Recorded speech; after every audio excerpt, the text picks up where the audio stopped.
da palavra de Deus, no Evangelho de Marcos. Nós estamos expondo nesses primeiros meses do ano o Evangelho de Marcos. Nós navegaremos aí pela história desse Evangelho, não sei se por alguns meses ou se até o final do ano, mas nós vamos explorar todas as histórias do Evangelho de Marcos, esse Evangelho tão rico e tão precioso para a nossa compreensão. Evangelho de Marcos, capítulo 1, versículos 9 até 11. Evangelho de Marcos, capítulo de número 1, versos 9 a 11.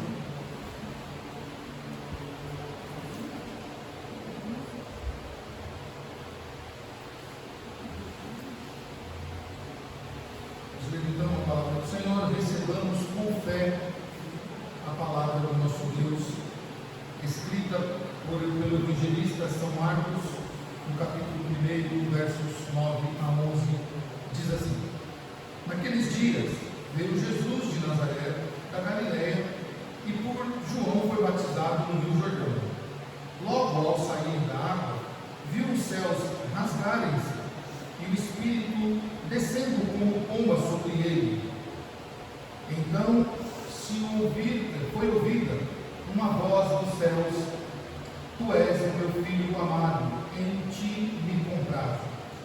Meus irmãos, nós iniciamos esse Evangelho de Marcos, o Evangelho escrito por Marcos, sobre a supervisão do apóstolo Pedro, falando um pouquinho da identidade do Evangelho. O Evangelho ele é a boa notícia de que Deus resgata pessoas onde quer que elas estejam. Posteriormente, nós observamos que Marcos ele traz o precursor dessa grande notícia do Messias, que é o João Batista. João Batista ele tem o papel de anunciar uma autoridade que está vindo. E os romanos entendiam isso, como nós bem ouvimos, porque eles tinham esse hábito. Antes de César entrar, um arauto tocava as trombetas, anunciando ao povo que a autoridade romana estava naquele local, estava entrando, então todos tinham que ter reverência diante do rei, diante da grande autoridade. Então João é este que vem anunciando o grande rei, o grande mestre.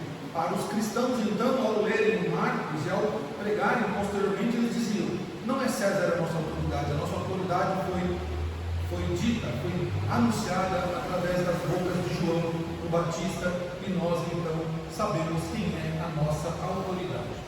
Meus irmãos, então se os romanos eles ouviam os arautos anunciarem César como seu grande rei, Marcos então aqui no seu evangelho, ele nos mostra o arauto João o Batista anunciando o verdadeiro rei, Jesus, Filho de Deus.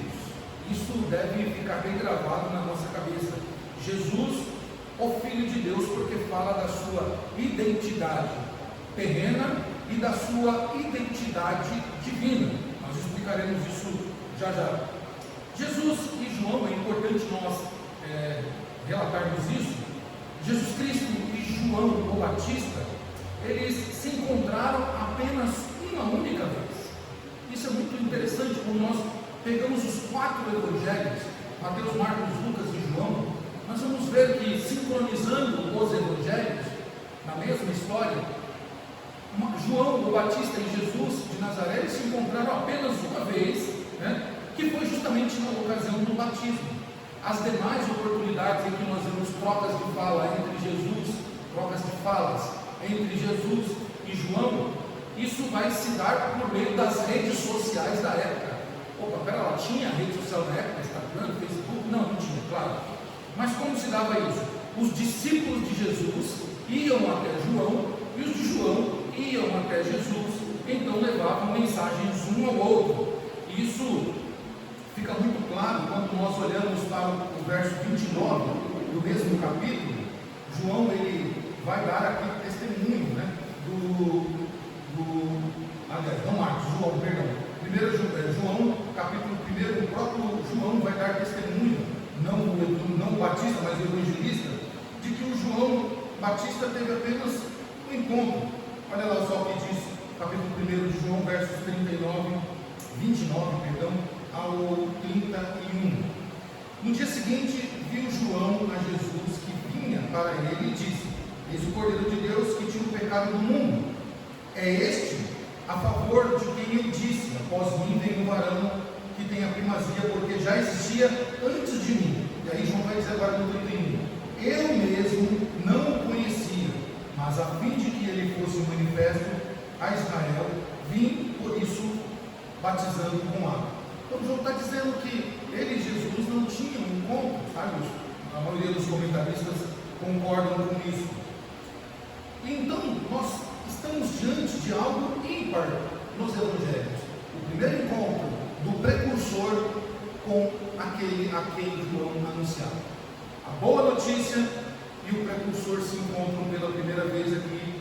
E o verso 9, meus irmãos, ele já começa então a narrar este fato da vida de Jesus, esta ocasião da vida de Jesus. O evangelista Marcos começa dizendo: naqueles dias veio Jesus de Nazaré da Galileia e por João foi batizado no Rio Jordão. O que é naqueles dias? O que seria naqueles dias? Meus irmãos, essa introdução solene do Evangelho de Marcos, ela nos aponta para o contexto grego da história dos judeus aqui. Por quê?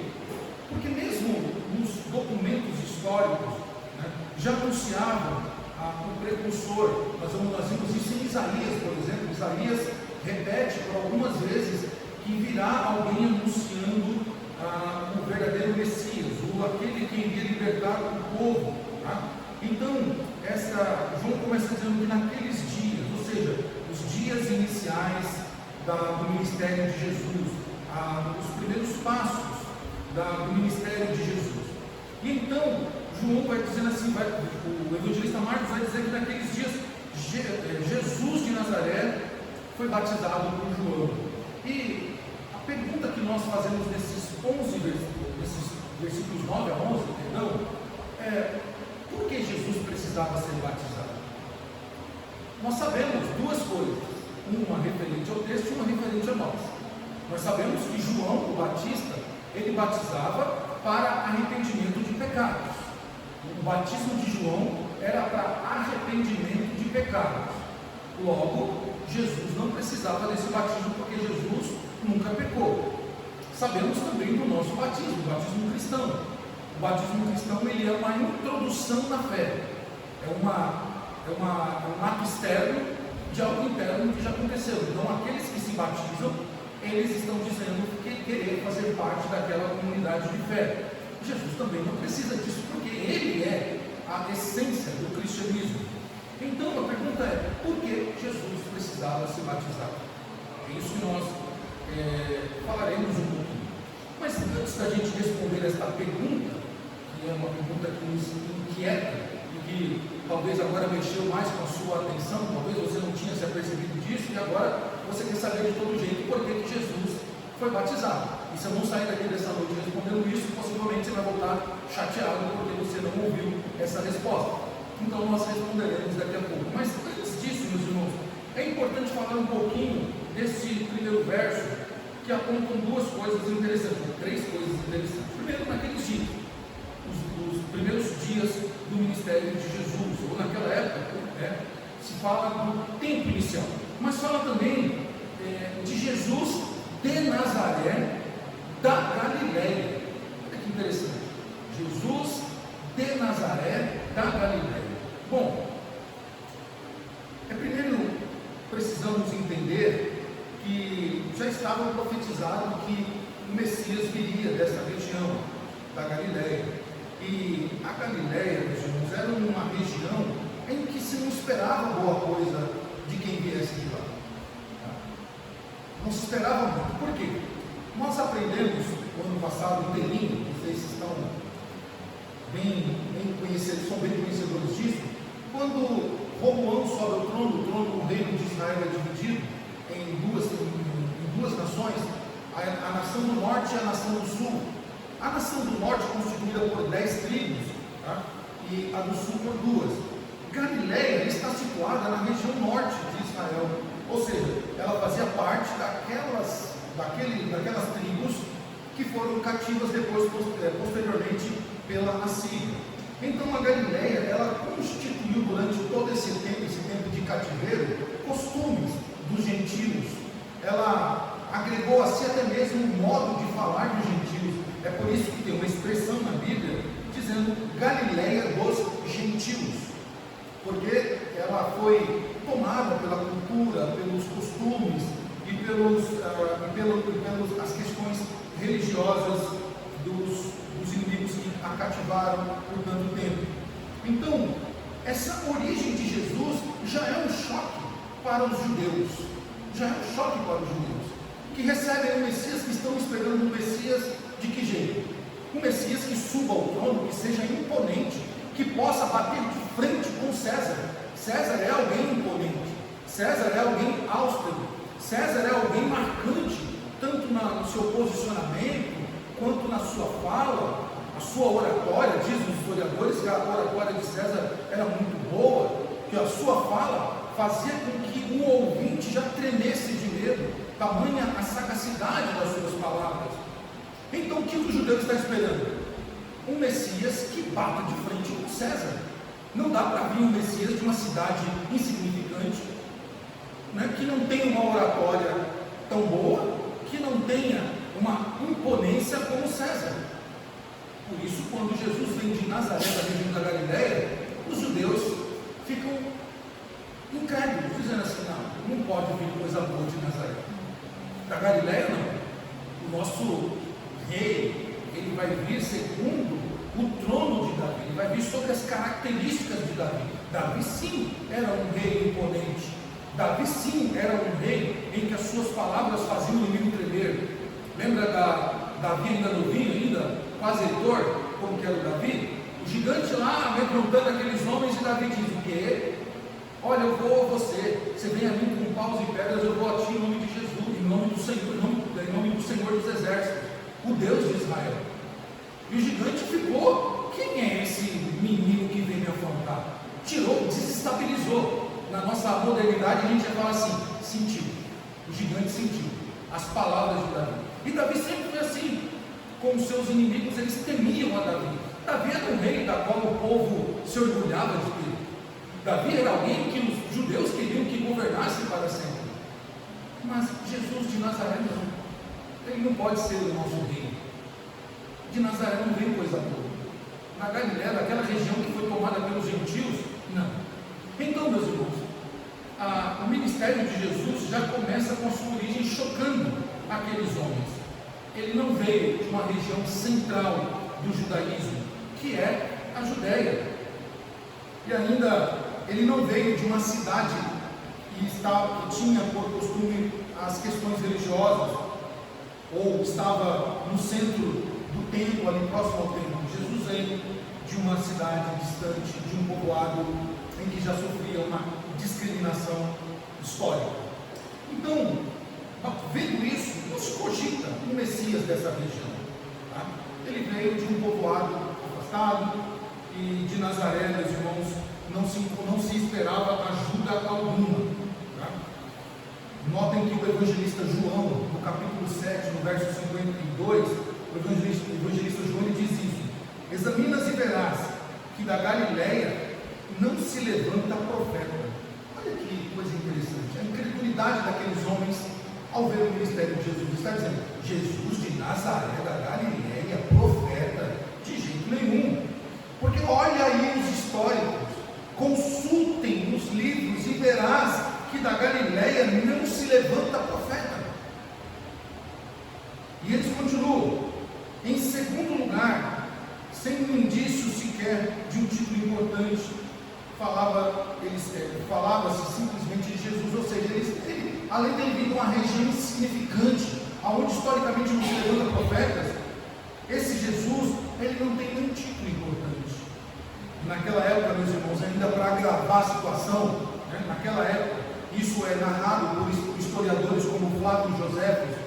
Naquela época, o nome Jesus, Yoshua, ou que é derivado do nome de Josué, era um nome comum.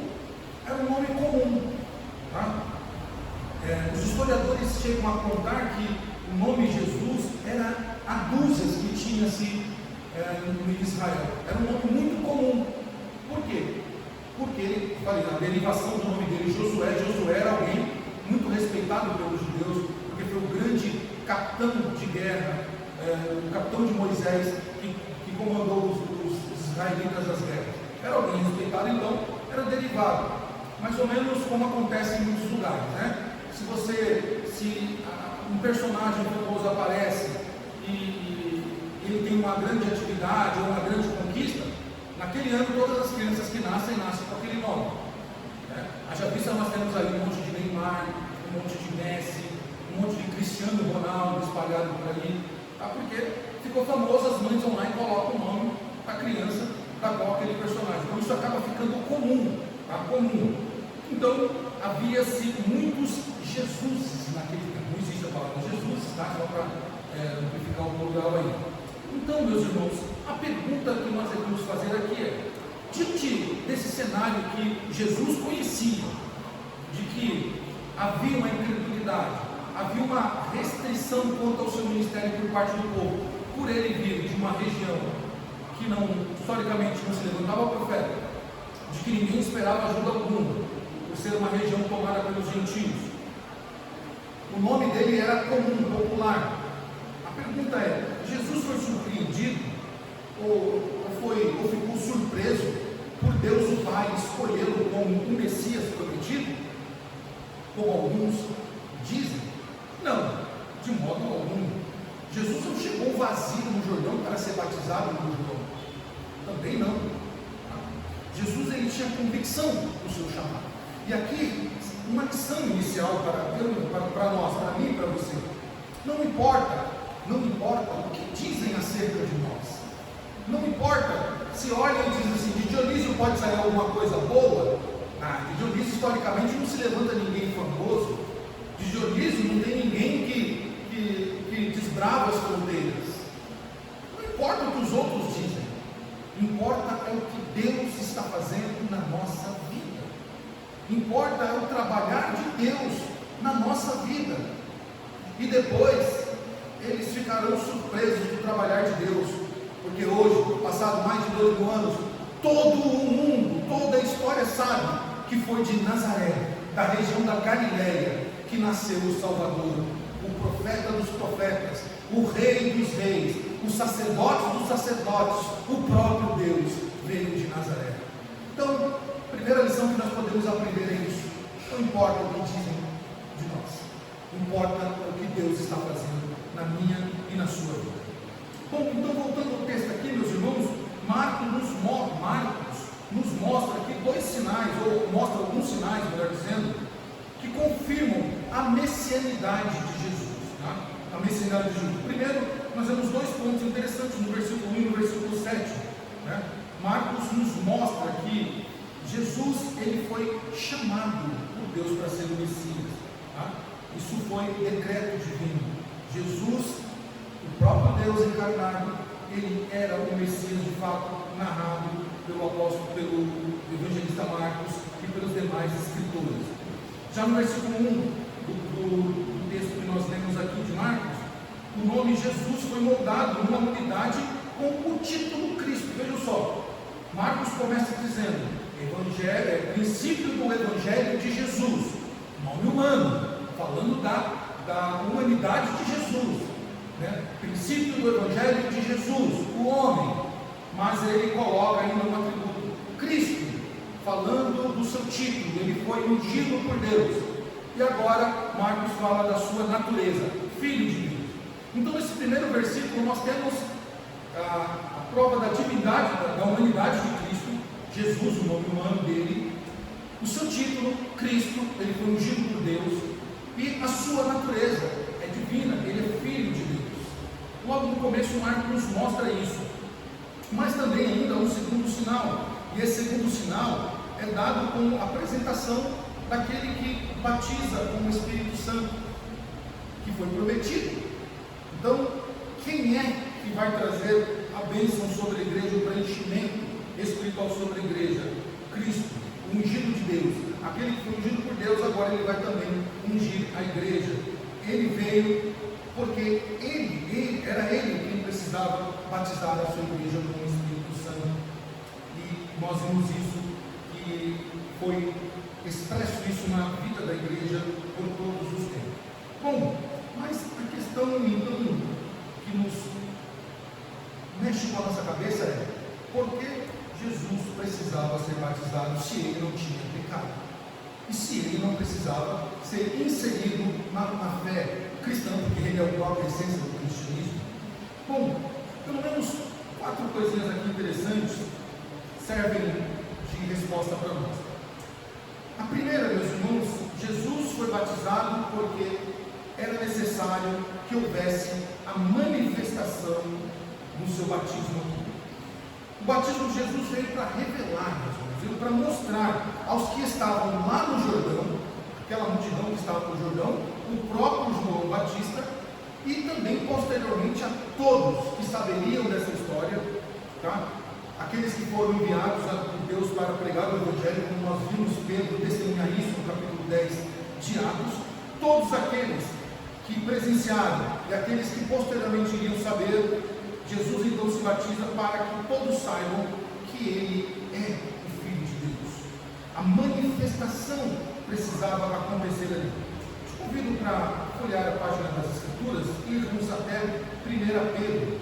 1 Pedro, capítulo 1, verso de número 20. Olha que interessante o que fala Pedro. Tá? Lembrando que Pedro é quem está orientando Marcos, ou supervisando Marcos a escrever essa carta. Versículo 20 de 1 Pedro, capítulo 1, diz assim: conhecido como efeito, antes da fundação do mundo, porém manifestado no fim dos tempos, por amor de vós. Então Jesus precisava ser batizado para que fosse manifestado, de fato, que ele estava entre nós, de que ele era o tão esperado Messias, o Salvador dos homens, o Salvador da humanidade. Ele precisava ser batizado para que se cumprisse ali, para que fosse manifestado ali, de que ele era o Messias da qual os profetas profetizaram, da qual se esperava com ansiedade durante muitos e muitos e muitos tempos.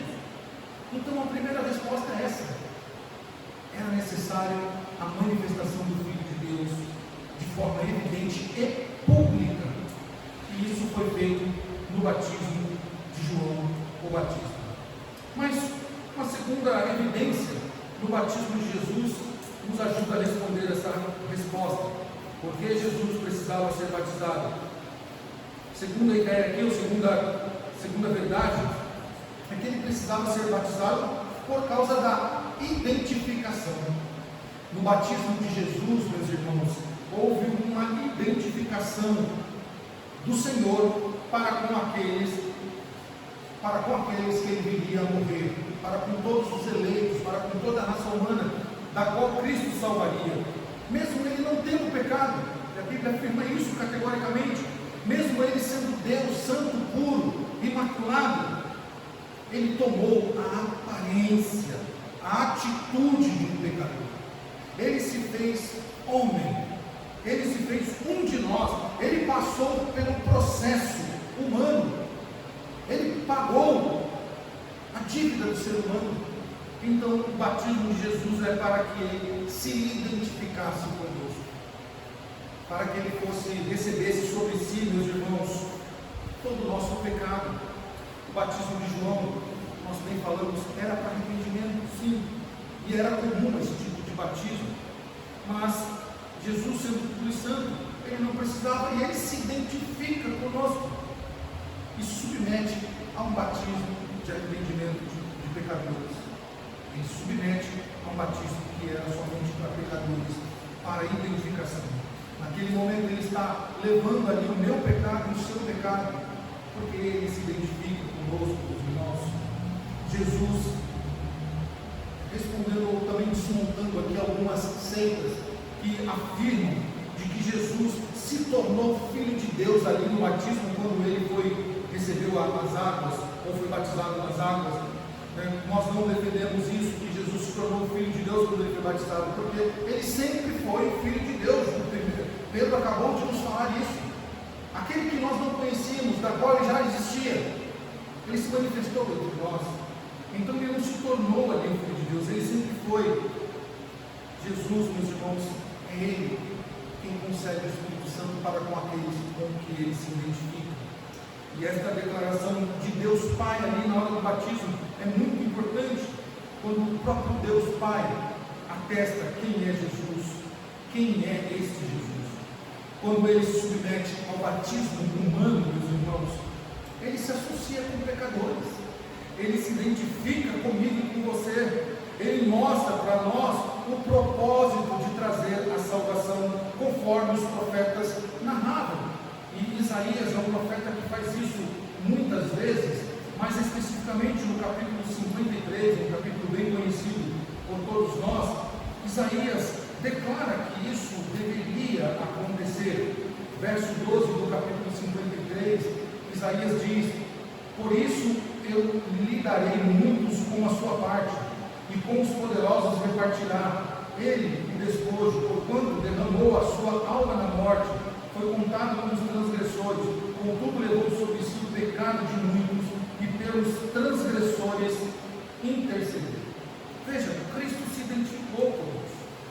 Cristo, ele se fez um de nós, e por isso ele se submete a um batismo que é puramente humano.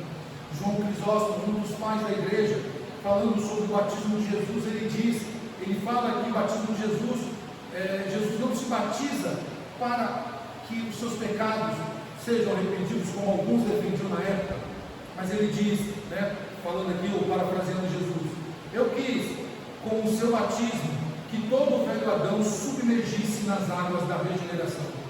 João Crisóstomo está dizendo, quando Cristo se batiza, é para que os nossos pecados sejam eliminados, para que os nossos pecados sejam lançados no mais profundo mar, como o profeta também diz isso. Ele é jogado no mar do esquecimento.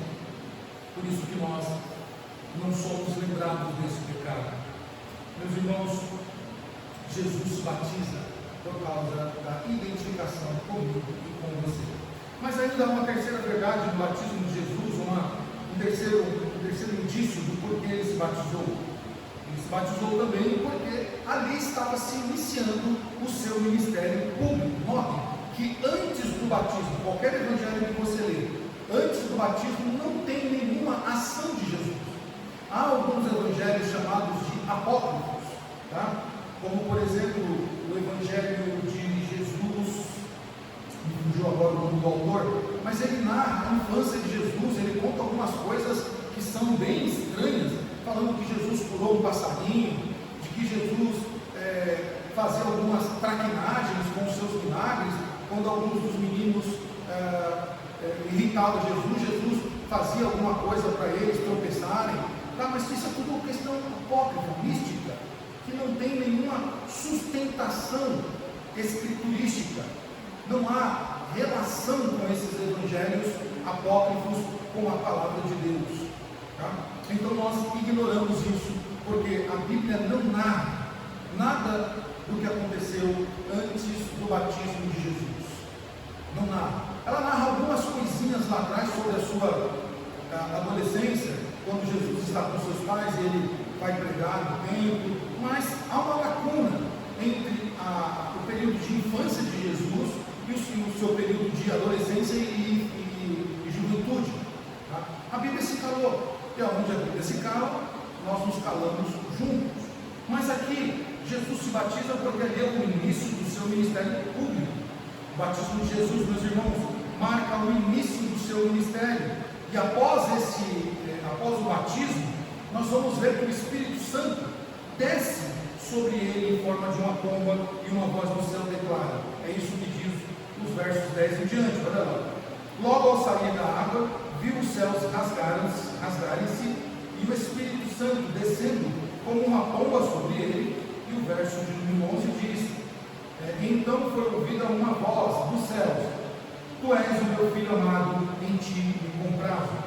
Então este é um momento crucial, meus irmãos, para reconhecer publicamente a identidade de Jesus como o Filho de Deus, o Messias. Se alguém precisava de algum fato verídico, alguma prova sustentável, então aqueles que estavam ali às beiras do Jordão, então puderam ouvir o próprio Pai dizer: este é o meu filho amado, em quem me comprazo. Meus irmãos, que coisa linda! E notem que essa expressão, né, este é o meu filho amado, em quem me comprazo, vai ser ouvida algumas vezes, tá? Em alguns outros textos, os evangelistas vão narrar pelo menos 3 vezes esta palavra, ou esta frase. Uma delas é no Monte da Transfiguração, quando o próprio Deus atesta de novo que Jesus é o Filho amado em quem ele se alegra. Tá? Então, eles ouviram isso pelo menos 3 vezes, que Jesus era o ungido de Deus. Ele foi ungido do Senhor, meus irmãos. Ele foi ungido pelo Senhor. E ali estava iniciado então o seu ministério. Agora nada faltava para que ele pudesse então curar as pessoas, expulsar os demônios daqueles que estavam cativos pelo inimigo, fazer milagres, sinais e prodígios. Agora ele podia então dar início ao seu ministério. E o interessante sobre essa questão da unção de Jesus, ou seja, do Espírito sendo derramado sobre Jesus, que o evangelista Lucas, tá? Ele é o único que narra algo que aconteceu no batismo aqui de Jesus. Lá no capítulo 3, versos 21 e 22, somente Lucas narra isso que nós vamos ler aqui, tá? Este trecho falando desse ato de ungir Jesus. Lucas diz assim: e aconteceu que, ao ser todo o povo batizado, também foi Jesus, e estando ele a orar, o céu se abriu. Então aqui nós temos uma informação que os outros evangelhos não dizem. Jesus orou ali no seu batismo, e então o céu se abriu, e o Espírito Santo desceu sobre ele em forma corpórea como pomba, e ouviu-se uma voz do céu dizer: tu és o meu filho amado, em quem me comprazo. Então, nós vemos aqui Lucas narrar coisas que aconteceram ali que os outros evangelistas não falam. Ele orou, né? Uma pomba desceu ali, uma forma corpórea, trazendo uma unção de cima para a vida de Jesus. Mas olha que interessante, alguns afirmam, meus irmãos, que Jesus ele recebeu o batismo com o Espírito Santo, tá? Então ele foi o primeiro a ser batizado. Nós preferimos ficar com a interpretação, ou uma interpretação mesmo da maior parte dos comentaristas, que entendem que o batismo de Jesus está ligado a Êxodo 29, 4, 6. Lá em Êxodo 29, 4, 6, os sacerdotes, antes de exercer o seu sacerdócio, eles precisavam ser lavados, eles precisavam passar pela água, tá? Eles precisavam, claro, ali é um ato de purificação, eles precisavam ser purificados, lavados pela água. Claro que Jesus não tem pecado, vamos repetir sempre isso, mas ele está sendo purificado não para tirar os seus pecados, mas para que os nossos pecados fossem levados por ele, para nunca mais sermos condenados por esses pecados. E aqui, meus irmãos, nesse trecho, já se tiraram muitas conclusões equivocadas.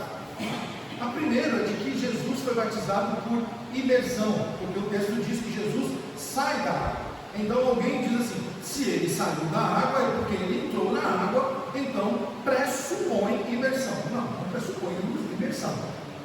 Também não pressupõe aspersão, que é o que nós fazemos. Provavelmente os historiadores dizem que ali foi um batismo por efusão, ou seja, jogar água sobre a pessoa. Tá, mas como nós não temos essa informação, e isso também pouco importa, se o batismo é feito por imersão, aspersão ou efusão, isso pouco importa, até porque a palavra batismo, que é mal compreendida por muita parte da igreja, que entende ser sepultamento, ou seja, por isso eles dizem: olha, é preciso mergulhar, porque a palavra batismo ela é sepultamento. Então, você deita a pessoa na água, ela leva os pecados ali, e ela está morrendo para o mundo, e quando ela levanta, ela então está sendo revigorada, ou seja, ela é uma nova vida. Se assim fosse verdade, todos aqueles que participassem do batismo nunca mais iriam pecar. E eu e você acham que somos provas de que isso não é verdade. A palavra batismo, meus irmãos, também aparece nas Escrituras Escrituras, principalmente no Antigo Testamento, como lavar as mãos, como lavar objetos. Por exemplo, a Bíblia diz que Naamã, ele mergulhou no rio lá para ter as suas lepras curadas. Não foi isso? Ali a palavra, ela aponta para batismo. Em Êxodo, em Levíticos, perdão, vai dizer que os utensílios da casa os utensílios do tabernáculo precisavam ser batizados. Levítico coloca uma lei que se uma mulher estiver naqueles dias de período do ciclo menstrual e isso acontecer na casa, ninguém pode chegar perto dos móveis e os móveis precisam ser batizados. Se um homem tiver também uma poluição noturna, que chama lá, ele também precisa batizar a sua cama. E aí, vamos mergulhar a cama, a gente pega uma cama, leva nas costas e batiza ela no tanque. Primeiro que não cai. Você faz o quê? Você limpa, você lava, você purifica aquele local. Então, a palavra batismo não significa somente sepultamento, mas ela significa purificação, tá? Ela significa lavar. E a outra conclusão que as pessoas tiram desse texto, meus irmãos, é sobre essa rápida menção que o texto fala sobre a pomba. Foi ouvido uma voz do céu, né, em que, aliás, voltando para o versículo, né? Logo o sol sai da água, e o céu se rasgando, e o Espírito Santo como uma pomba sobre ele. Bom, alguns ao longo da história tentaram criar muitas cenas sobre esta pomba. De certo, uma pomba mesmo, que veio sobre Jesus e depois em Atos 2. Outros diziam que era somente as silhuetas de uma sombra. Outros diziam que alegoria, figurado, etc. Mas, por exemplo, os gnósticos, um gnóstico chamado Serim, ele ensinava uma heresia de que o Jesus histórico, ele recebeu aqui o título de Cristo no batismo, tá? Esse título veio de cima. Então, a partir daquele momento, Jesus estava se tornando o Cristo, tá? Porque aquela pomba veio sobre Cristo e então o separou, o ungiu para ser o Messias. E muitos comentários hoje, meus irmãos, lembram essa afirmação quando explicam, ou quando tentam explicar de que Jesus recebeu o batismo com o Espírito Santo, como mais tarde os próprios discípulos lá em Atos 2 iriam também receber na noite de Pentecostes. Tá? Ensina a mesma heresia. E deste modo, então, se assim fosse, o que batiza com o Espírito Santo é transformado em alguém que carece do Espírito Santo. Seria algo contraditório no texto. Aquele que batiza com o Espírito Santo, não foi isso que João disse, né? Lá no texto, olha só, se você voltar uns versículos atrás, João vai dizer que após ele viria um que batizaria com o Espírito Santo. Então, como é que Jesus recebe o Espírito Santo se ele é quem batiza com o Espírito Santo? Não faz muito sentido isso aqui, né? Seria algo contraditório. De acordo, meus irmãos, com a interpretação da voz que vem dos céus, não de nenhum comentarista, mas da voz que veio do céu. O Espírito não veio sobre Jesus para efetuar algo nele, mas para demonstrar algo, expressar algo que era oculto, autenticar algo que todos precisavam saber. E o que é que o Espírito Santo fez da vida de Jesus? Então, segundo o texto bíblico, meus irmãos, Jesus recebe o batismo, Jesus recebe o Espírito Santo ali, e então o céu rasga. E aquela voz então confirma, autentica quem é Jesus. É o Filho amado em quem o Pai se alegra. É o Filho amado em que o Pai tem contentamento. É o Filho amado em que ele se compraza. Isso, meus irmãos, deve ser maravilhoso para nós. Pedro, lá em Atos, nós vimos isso, Atos capítulo 10, Pedro relembra a igreja desse dia. E é preciso que eu e você lembremos desse ato. Jesus é o Cristo, o Filho de Deus, em quem o Pai se alegra. E por fim, meus irmãos, Jesus é batizado por João para certificação. Jesus então foi batizado para receber uma declaração legal de quem ele era. É no batismo que nós vamos ver o testemunho eficaz o testemunho genuíno, o testemunho verídico de quem é Jesus. O Pai declara publicamente, é isso que nós podemos ver no verso 11: então foi ouvida uma voz do céu: tu és o meu filho amado, em ti me comprazo, em ti me comprazo.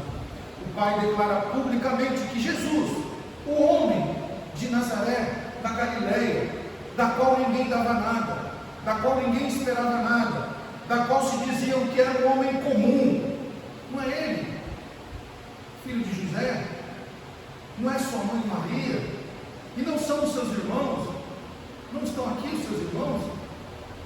Jesus, aquele que todos achavam normal, aqueles que achavam que vinham de um vilarejo, de uma cidade sem nenhuma significância histórica, agora recebe uma declaração pública de que ele não era um homem comum, mas de que ele era o Filho amado de Deus Pai.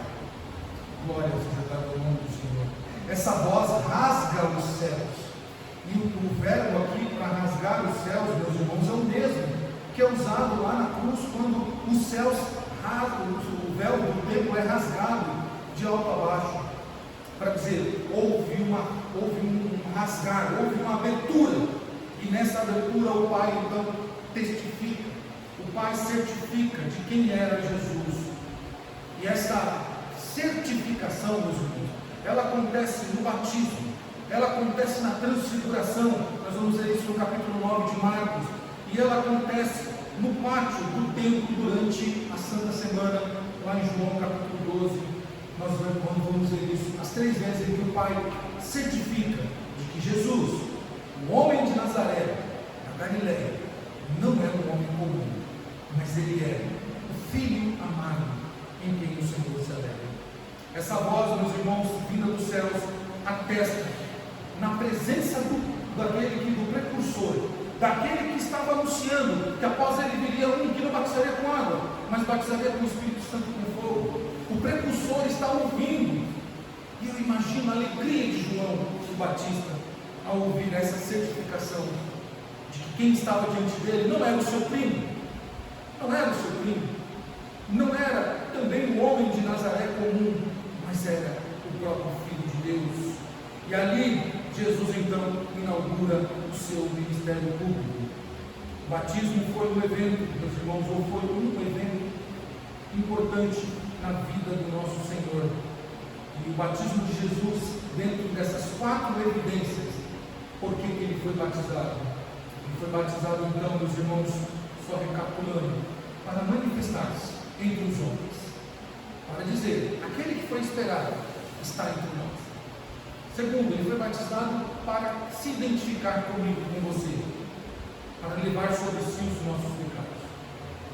Terceiro, para dar início ao seu ministério público, para que ali o seu ministério começasse, iniciasse, e ele começasse a fazer aquilo para o qual ele veio.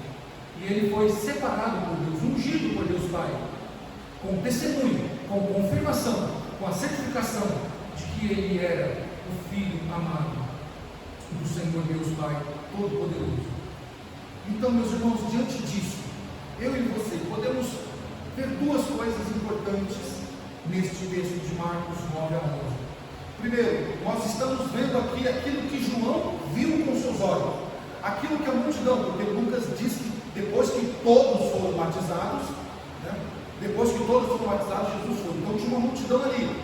Se você for estudar um pouquinho da geografia judaica, o Jordão, ele é um rio que ele começa na Galileia, e possivelmente João ele está em Betânia, porque o texto vai dizer lá em João que João o Batista estava do outro lado do Jordão, então possivelmente ali era Betânia.